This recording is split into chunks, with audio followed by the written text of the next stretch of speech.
Tales from the Mahabharata. Kacha and Devayani. Long, long ago, the Devas and the Asuras were mortal beings. Back then too, they were at constant battle with each other to secure lordship over the three worlds. Both sides had illustrious teachers. Brihaspati, who was preeminent in the knowledge of the Vedas, was the guiding spirit of the Devas, while Shukracharya, who was no less the scholar, was the guru of the Asuras.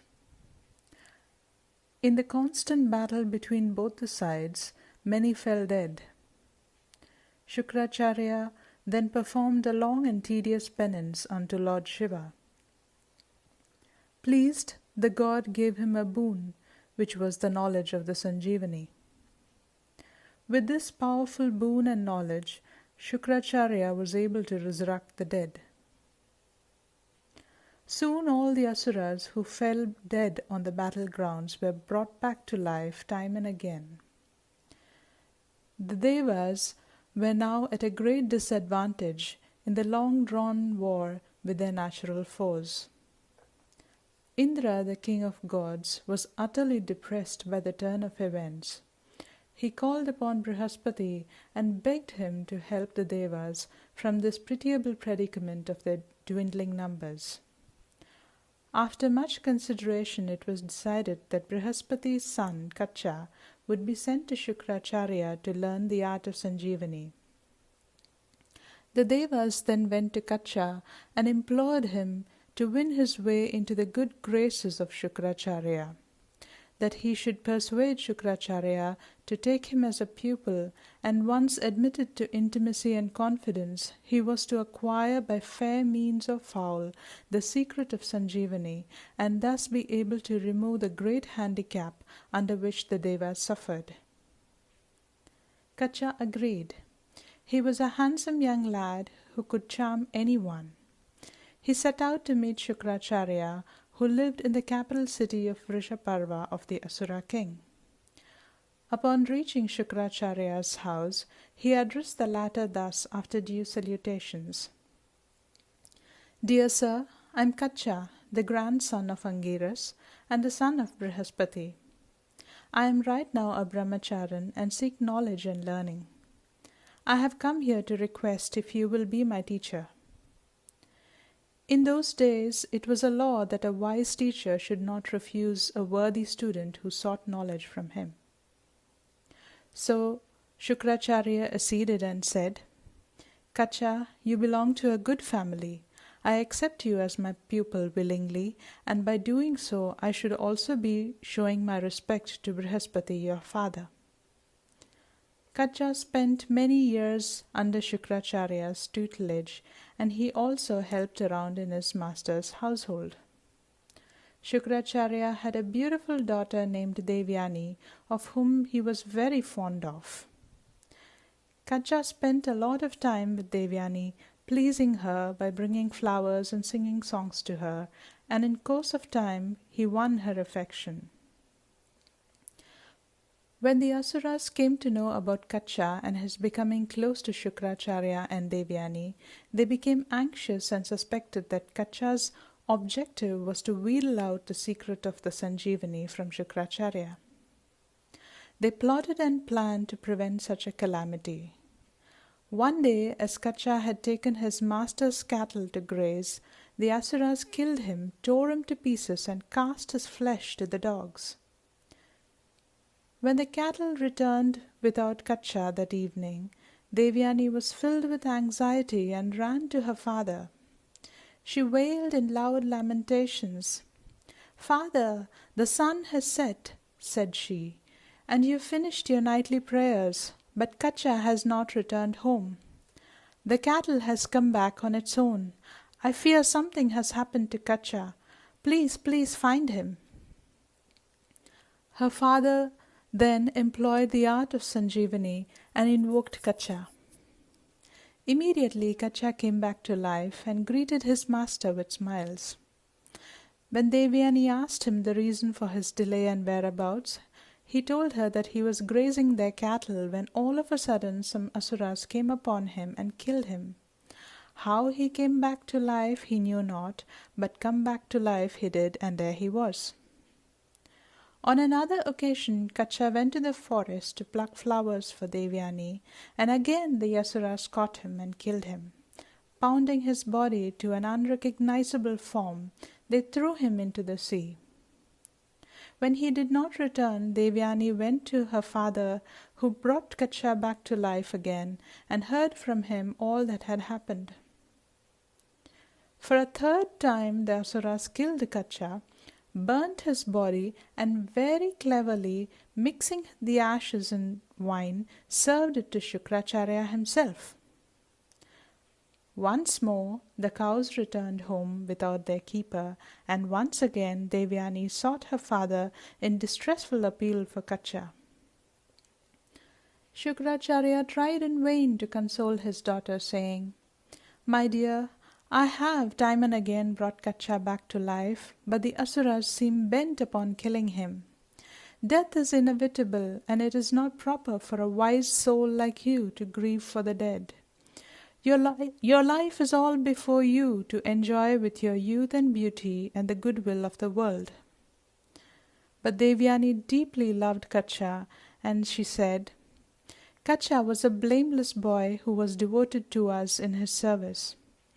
I loved him dearly, and now that he has been killed, life to me has become bleak and unworthy. I shall therefore follow his path to death." Shukracharya was heart-stricken by his daughter's sorrow and became very angry at the asuras. He felt that the sin of killing a Brahmana would weigh heavily on their fortunes. Once again he employed the art of Sanjeevani and called upon Kacha to appear. Kacha, dispersed as he was in the wine that was inside the body of Shukracharya, came back to life. But because of the situation he was in, he could not come out and called from inside Shukracharya. Shukracharya exclaimed in angry amazement, "Kacha, how did you get into me? Is this also the work of the asuras? This is really too bad and makes me feel like leaving them to join the devas." Kacha narrated the events that led to him to be mixed in the wine that Shukracharya drank. The deceit played on Shukracharya made him extremely angry, and he proclaimed for the benefit of humanity, "Virtue will desert the man who through lack of wisdom drinks wine, and he will be an object of scorn to all. This is my message to humanity, which should be regarded as an imperative scriptural injunction." He then turned to his daughter Devayani and said, "My dear daughter, here's a problem for you. In order for Kacha to come here, he must rend out of my stomach, and that definitely means that I should die." Upon hearing this, Devayani cried and said, "Both of you are dear to me, and if either of you should die, I should die of grief, for life has no purpose for me without the two of you." Shukracharya saw only one way out of this predicament, and the realization of the reason behind the whole situation dawned on him. He said to Kacha, "After all these years, I now see what object you have come here.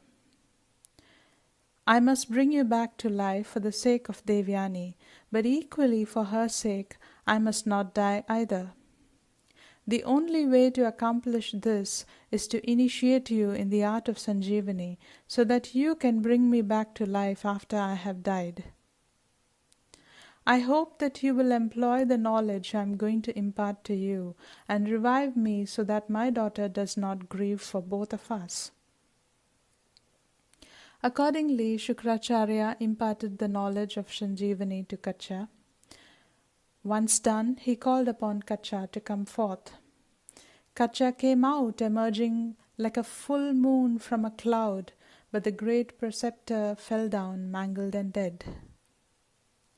Kacha, true to his devotion to his teacher, brought Shukracharya back to life at once by means of his newly acquired knowledge. Kacha then bowed down to Shukracharya and said, "A teacher who imparts wisdom to the ignorant is like a father, but as I have issued from your body, I consider you as my mother too." Kacha remained for many more years under the tutelage of Shukracharya, and at the end of his term he took leave of his master to return to the world of the Devas. When he was about to leave, Devayani addressed him humbly. "O grandson of Angiras, you have won my heart by your blameless life and your great achievements. I have loved you long and tenderly, even while you were faithfully following your vows. I now ask if you would reciprocate my love and make me happy by marrying me." In those days it was not an uncommon thing for a wise and learned lady to speak out her mind with honorable frankness. But Kacha said, "O faultless one, you are my master's daughter and ever worthy of my respect. I got back my life by being born out of your father's body. I therefore consider myself as your brother, and it is not proper for you to ask me to marry you." Devayani was aghast at hearing his words, and she sought in vain to persuade him. "You are the son of Brihaspati," said she, "and not of my father. If I have been the cause of your coming back to life, it was because I loved you, and indeed I have always loved you and wanted you as my husband. It is not fit that you should give up on one like me devoted to you." But Kacha replied, "Devayani, do not persuade me into unrighteousness. You are truly enchanting and beautiful, but I am your brother. Pray bid me adieu, and take care of my master your father well." With these words, Kacha gently disengaged himself. In anger, Devayani shouted at him, saying, "We all know that you had come here for the sole purpose of learning the art of Sanjeevani. Now that you have done so, I curse you that in time of need the knowledge will fail you." Kacha then replied, saying, "It is not proper for you to curse me thus." And in return he cursed her back to never marry into her own caste. And they parted ways, never to meet again. We do not hear much about Kacha in any other text. Of how he used or failed to use the Sanjeevani is not known. But the Devas did find the immortal elixir Amrita in the story of the churning of the ocean. We do, though, hear about Devayani in another story of Devayani and Sharmishta, and yet again in the story of Devayani and Yayati, which play a vital role in the great epic of Mahabharata.